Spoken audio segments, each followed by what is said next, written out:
ರಾಜ್ಯ ಸರ್ಕಾರಕ್ಕೆ ಕಚೇರಿಗಳ ವಿದ್ಯುತ್ ಬಿಲ್ ಕಟ್ಟೋಕು ಹಣ ಇಲ್ಲದ ಪರಿಸ್ಥಿತಿ ಎದುರಾಗಿದೆಯಾ?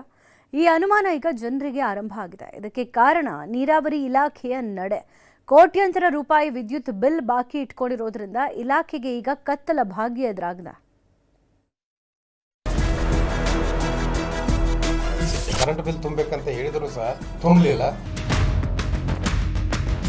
ಕಚೇರಿ ಐತಿ, ಆ ಕಚೇರಿಗೆ ಅಷ್ಟೇ ಲೈಟ್ ಕಟ್ತಾರೆ.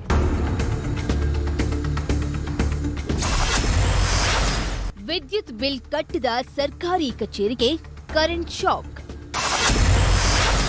1,92,00,000 ಬಿಲ್ ಪೆಂಡಿಂಗ್, ಸಿಬ್ಬಂದಿಗೆ ಕತ್ತಲೆ ಭಾಗ್ಯ.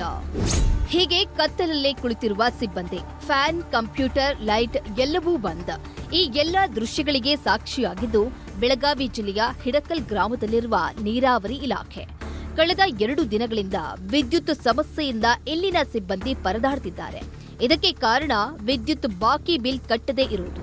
ಹಿಡಕಲ್ ನೀರಾವರಿ ಇಲಾಖೆ ಹುಕ್ಕೇರಿ ವಿದ್ಯುತ್ ಸಹಕಾರಿ ಸಂಘದಿಂದ ವಿದ್ಯುತ್ ಪಡೆದಿದೆ. 2022ರಿಂದ ಇಲ್ಲಿಯವರೆಗೆ ವಿದ್ಯುತ್ ಬಿಲ್ ಬಾಕಿ ಇದೆ. 4 ವರ್ಷದಿಂದ ಬಿಲ್ ಕಟ್ಟದ ಹಿನ್ನೆಲೆ 1,92,00,000 ಬಿಲ್ ಪೆಂಡಿಂಗ್ ಇದೆ. ಹಲವು ಬಾರಿ ಬಾಕಿ ಬಿಲ್ ಕಟ್ಟುವಂತೆ ಸೂಚಿಸಿದ್ರೂ ಅಧಿಕಾರಿಗಳು ತಲೆಕೆಡಿಸಿಕೊಂಡಿಲ್ಲ. ಬಾಕಿ ಹಣ ಕಟ್ಟದ ಹಿನ್ನೆಲೆ ಕಳೆದ 2 ದಿನಗಳಿಂದ ಕಚೇರಿಯ ವಿದ್ಯುತ್ ಸಂಪರ್ಕವನ್ನೇ ಕಡಿತಗೊಳಿಸಲಾಗಿದೆ. ನೋಟಿಸ್ ಕೊಟ್ಟರು ತುಂಬಿಲ್ಲ. ವಿಶೇಷವಾಗಿ ನಾವು ಯಾವ ಕುಡಿಯುವ ನೀರು ಅಥವಾ ಅಣೆಕಟ್ಟು ಪ್ರದೇಶ ಯಾವ ಡಿಸ್ಕಂಟಿನ್ಯೂ ಕಂಡಕ್ಟ್ ಮಾಡಿಲ್ಲ. ಅವರಿಗೆ ಸಂಬಂಧಪಟ್ಟಂತೆ ಮುಖ್ಯ ಅಭಿಯಂತರ ಕಚೇರಿಯ ವಿದ್ಯುತ್ ಸರಬರಾಜನ್ನು ಬಂದ್ ಮಾಡಿದ್ದೇವೆ. ಮತ್ತು ಈಗಾಗಲೇ ಅವರಿಗೆ ನಾವು ವಿದ್ಯುತ್ ತುಂಬ್ರಿ ಅಂತ ಕರೆಂಟ್ ಬಿಲ್ ತುಂಬಬೇಕಂತ ಹೇಳಿದ್ರು ಸಹ ಅವರು ತುಂಬಲಿಲ್ಲ. ಅದಕ್ಕೆ ನಮ್ಮ ಸಹಕಾರಿ ವಿದ್ಯುತ್ ಸಂಘದ ಹಿತದೃಷ್ಟಿಯಿಂದ ನಾವು ಅದನ್ನು ಕ್ರಮ ಕೈಗೊಂಡಿದ್ದೀವಿ. ಎಷ್ಟೇ ಬಾರಿ ಪತ್ರ ಬರೆದ್ರೂ ನೀರಾವರಿ ಇಲಾಖೆ ಅಧಿಕಾರಿಗಳು ಗಮನ ಹರಿಸಿಲ್ವಂತೆ. ಇದರಿಂದ ಬೇಸತ್ತ ವಿದ್ಯುತ್ ಸಂಘ ನೀರಾವರಿ ಇಲಾಖೆಗೆ ಸಂಬಂಧಿಸಿದ ಕಚೇರಿಗಳು, ಅಧಿಕಾರಿಗಳು ವಾಸಿಸುವ ವಿಶ್ರಾಂತಿ ಗೃಹಗಳ ವಿದ್ಯುತ್ ಸಂಪರ್ಕವನ್ನೇ ಕಡಿತ ಮಾಡಿದ್ದಾರೆ. ಇನ್ನು ಈ ನೀರಾವರಿ ಇಲಾಖೆ ಅಡಿಯಲ್ಲಿ ಹಿಡಕಲ್ ಜಲಾಶಯ ಹಾಗೂ ಜಲಾಶಯದಿಂದ 10 ಹಳ್ಳಿಗಳಿಗೆ ನೀರು ಸರಬರಾಜು ಮಾಡುವ ಪಂಪ್ ಹೌಸ್ಗಳು ಜಲಾಶಯದ ವಿದ್ಯುತ್ ಸಂಪರ್ಕವನ್ನ ಚಾಲ್ತಿಯಲ್ಲಿಟ್ಟಿದ್ದಾರೆ. ಸ್ವಲ್ಪ ಮಟ್ಟಿಗೆ ಬಾಕಿಯನ್ನ ಕಟ್ಟಿದ್ರೆ ವಿದ್ಯುತ್ ಸಂಪರ್ಕ ಮುಂದುವರಿಸುತ್ತೇವೆ, ಇಲ್ಲವಾದ್ರೆ ಕರೆಂಟ್ ಬಂದ್ ಮಾಡ್ತೇವೆ ಅಂತಿದೆ ಸಂಘ.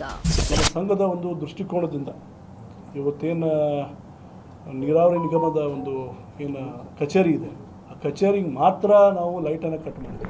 ಮತ್ತು ಸುಮಾರು 4 ವರ್ಷ ಆಯಿತು ಅವರು ದುಡ್ಡನ್ನು ತುಂಬಿಲ್ಲ. ಅದಕ್ಕೆ ಅವ್ರದ್ದು ಯಾವುದೂ ಏನೋ ಅವ್ರ ಆಫೀಸ್ ಅಷ್ಟೇ ನಾವು ಲೈಟ್ ಕಟ್ ಮಾಡಿದ್ವಿ. ಅವ್ರದ್ದೇನು ಕಚೇರಿ ಐತಿ, ಆ ಕಚೇರಿಗೆ ಅಷ್ಟೇ ಲೈಟ್ ಕಟ್ ಮಾಡಿದ್ವಿ. ಬರೀ ಅವ್ರ ಆಫೀಸ್ ಅಷ್ಟೇ ತೆಗೆದಿವಿ, ಯಾಕಂದ್ರೆ ಅವ್ರು ತಿಳಿಲಿ. ಒಟ್ಟಲ್ಲಿ ಸರ್ಕಾರದ ಆರ್ಥಿಕ ಸ್ಥಿತಿಯ ಕುರಿತು ಹಲವು ಪ್ರಶ್ನೆಗಳು ಎದ್ದಿವೆ. ಇದರ ನಡುವೆ ಹಿಡಕಲ್ ನೀರಾವರಿ ಇಲಾಖೆ ಕಚೇರಿಗಳು ಕತ್ತಲೆಯಲ್ಲಿ ಕಳೆಯುತ್ತಿವೆ. ವಿದ್ಯುತ್ ಇಲ್ಲದೆ ಜನಸಾಮಾನ್ಯರ ಕೆಲಸಗಳು ನಿಂತು ಹೋಗಿದ್ದು, ಕೂಡಲೇ ಜಿಲ್ಲಾಡಳಿತ ಮಧ್ಯ ಪ್ರವೇಶಿಸಬೇಕು ಅನ್ನೋ ಕೂಗು ಎದ್ದಿದೆ. ಲೋಹಿತ್ ಶಿರೋಳ, ನ್ಯೂಸ್ 18 ಚಿಕ್ಕೋಡಿ.